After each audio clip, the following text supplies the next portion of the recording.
Alright, we know this particulate filter needs a certain temperature in order to be able to burn off the particulate matter. So how does the controller know what's up to operating temperature? Well, in the exhaust system we get several different temperature sensors mounted in there. Many of these modern day diesels will actually have to have at least 3 or 4 temperature sensors to be able to tell the controller what's going on inside that exhaust system. Most of the time you'll have a temperature sensor before the diesel oxidation cat and after the diesel oxidation cat to determine how efficient that converter is at converting those hydrocarbons. Well, that second temperature sensor also gives you an indicator of how warm the exhaust is as it's entering the particulate filter to ensure that we're doing our burn off. And then we'll have a third one after the particulate filter before the selective catalyst reduction, or our NOx cat, to determine how efficient the NOx converter is working. And many times we'll have an additional one after that cat on top of there, just depending on what the logic is inside of our control unit.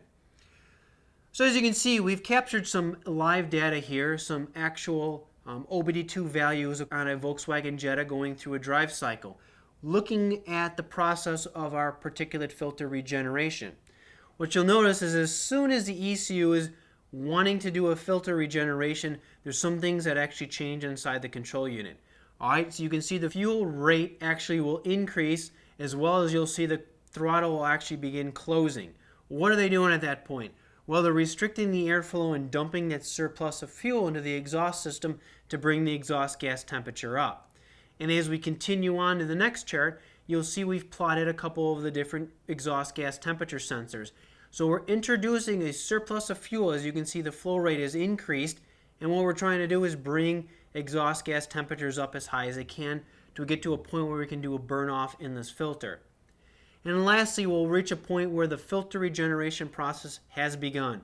We've reached the peak temperature we're looking for in order to do a regen process, and we'll continue to maintain that temperature until we've burnt off enough particulate matter, and then all of a sudden we'll pull back the fuel and we'll see the temperatures drop back down to normal. And the strategy is if we can do many small regeneration processes while we drive, it's a little bit more fuel efficient than having to do one very, very large regeneration process when the filter is extremely full. So the strategy is going to be doing many small little regens through your normal driving cycle as opposed to a very long, lengthy filter regeneration process.